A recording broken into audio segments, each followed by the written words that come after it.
Quad તાલુકાના અંતરિયાળ વિસ્તારમાં આવેલ શેરડી વાસણ ગામમાં ધોરણ 1 થી 5 સુધીની શાળા ચાલે છે। અહીં 54 બાળકો અભ્યાસ કરે છે। આ 54 બાળકોને ભણાવવા માટે માત્ર એક જ શિક્ષક છે। વળી બાળકો તંબુ નીચે બેસી અભ્યાસ કરી રહ્યા છે। અહીં બાળકો કેવી રીતે ભણે અને શાળા જર્જરિત હોવાથી 4 વર્ષ પહેલા જ શિક્ષણ વિભાગ તરફથી ડિમોલેશન કરવાનો આદેશ આપવામાં આવ્યો હતો અને તે સ્કૂલને જમીનદોસ્ત કરી દેવામાં આવી હતી। આજે 3 વર્ષ ઉપરાંતનો સમય થયો હોવા છતાં નવી શાળા મળી નથી। આખરે ગામના લોકોએ લાકડા અને બંબુ લાવીને એક તંબુ બનાવ્યું જ્યાં બાળકો નીચે બેસીને અભ્યાસ કરી રહ્યા છે। જિલ્લા શિક્ષણ અધિકારીનું કહેવું છે કે સ્કૂલ બનાવવા માટેની ટેન્ડરિંગ પ્રક્રિયા ચાલુ છે, જે મંજૂર થયા બાદ સ્કૂલ બનાવવામાં આવશે। પરિસ્થિતિ એવી છે સાહેબ કે 4 વર્ષ પહેલા જર્જરિત હાલતમાં અમારા ઓરડા હતા, એ ઓરડા તોડી પાડ્યા। ત્યારબાદ અમારી શાળાનું કોઈ કામ કરવામાં આવેલ નથી। અમે ધારાસભ્યશ્રીને રજૂઆત કરી, રૂબરૂ મળ્યા, 1 વર્ષ થઈ ગયું।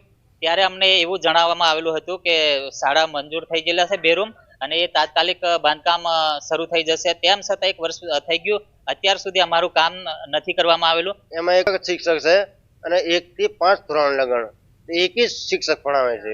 જે અલગ અલગ કેમ ભણાવવાનો એના અલગ અલગ એમ કે 1 થી 2 ધોરણ સુધી કામ ચાલી શકે કહેવાય, પણ 1 થી 3 અલગ અલગ એક શિક્ષક હોવું જોઈએ।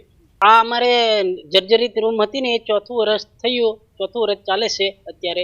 એટલે અમે આગળ જાણ કરીએ છીએ, પણ તેમ છતાં તમારી નિશાળ મંજૂર થઈ ગઈ એવું કહે છે, પણ હજી સુધી બની નથી।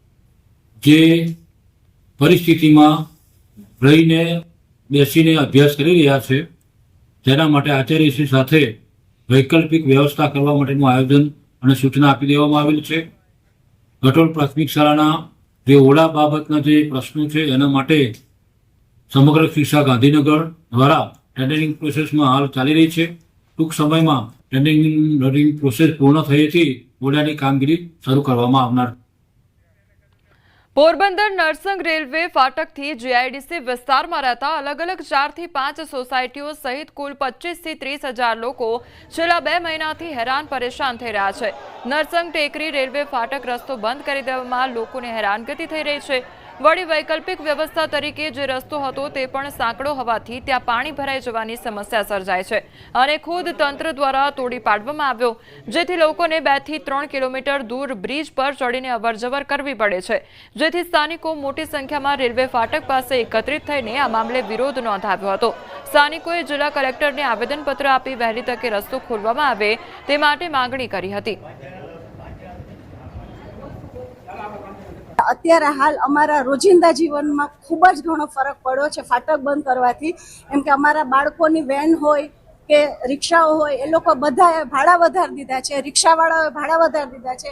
અહીંયા 80% પરિવાર છે એ સામાન્ય પરિસ્થિતિ ધરાવે છે, બધા પાસે વાહનો નથી અને એ બાજુના પાછળ દીપનગર વિસ્તારને પુલ ઉપરથી ચડીને હાલવું પડે છે, જે અમારા લેડીઝ લોકો માટે ખાસ કરીને સેફ નથી।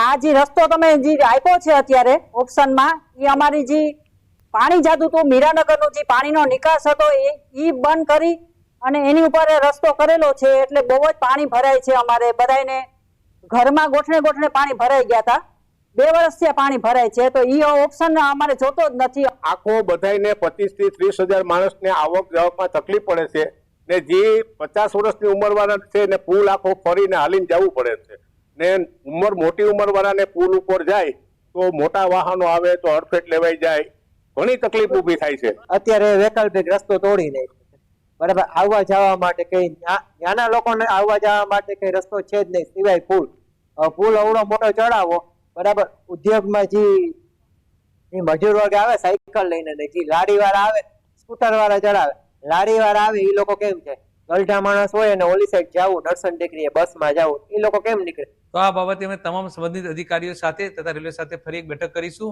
એમના બીજા પણ પાણીના નિકાલના પ્રશ્નો છે, પછી જે વૈકલ્પિક રસ્તો બને છે તેમાં પણ ચડવામાં તકલીફ છે, એ તમામ પ્રશ્નોને સેફટી અને સલામતીના દૃષ્ટિએ પણ ધ્યાને લઈ અને આ બાબતે કમિટી બેઠક કરશે અને એ માટે જરૂરી પડશે તો લોકોના પ્રશ્નોનો હકારાત્મક નિકાલ કરવામાં આવશે।